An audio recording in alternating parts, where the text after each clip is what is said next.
ബാങ്കുകാർ ജപ്തി ചെയ്തു. ഇനിയിപ്പൊ നിങ്ങളുടെ വീതം ബാങ്കുകാരോട് എന്ന് ചോദിക്കും, അവര് ചിലപ്പോ തരുമായിരിക്കും. പിന്നെ ഉള്ളത് ഈ വീടാ. വീട് എന്റെ പേരില്ല. ഇത് ഇപ്പൊ വീതം വെക്കാൻ എനിക്ക് മനസ്സില്ല. എന്ന് വെച്ചാൽ മോനെ ആനന്ദ, എന്റെ ഇഷ്ടമില്ലാതെ ഇത് വീതിക്കാൻ നിന്റെ ഈ വക്കീലോ വക്കീലിന്റെ അപ്പനോ വിചാരിച്ചാൽ നടക്കില്ല. എന്റെ മോളെ കെട്ടണമെന്ന് പറഞ്ഞ് ഞാൻ നിന്റെ പിന്നാലെ വന്നു. നിനക്കൊരു ഭാര്യയും കുടുംബവും ഉണ്ടാവണമെന്നുള്ളത് നിന്റെ ആവശ്യമായിരുന്നു. ഇവളല്ലായിരുന്ന വേറൊരുത്തെ നീ കെട്ടുകയും ചെയ്യുമായിരുന്നു അല്ലേ? ഞാനുമായിട്ട് ഒരു ബന്ധവും ഇല്ലാത്ത നിനക്കൊരു കുടുംബം ഉണ്ടാകാൻ വേണ്ടി എന്റെ സമ്പാദ്യത്തിന്റെ ഒരു വലിയ ഭാഗം ചെലവഴിച്ചവനാ ഞാൻ. ആ കുറ്റത്തിനാണോ നീ ഇപ്പൊ എന്നെ ശിക്ഷിക്കുന്നത്? എന്ത് ധൈര്യത്തിലാ നീ ഈ വക്കീലിനെ കൂട്ടി പടി കയറിയത്?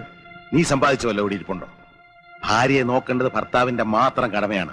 അത് ഒരിക്കലും ഭാര്യ വീട്ടുകാരെ ആശ്രയിച്ചിട്ടാകരുത്. നിനക്കും ഉണ്ടല്ലോ മോളെ 2 കുഞ്ഞുങ്ങള്.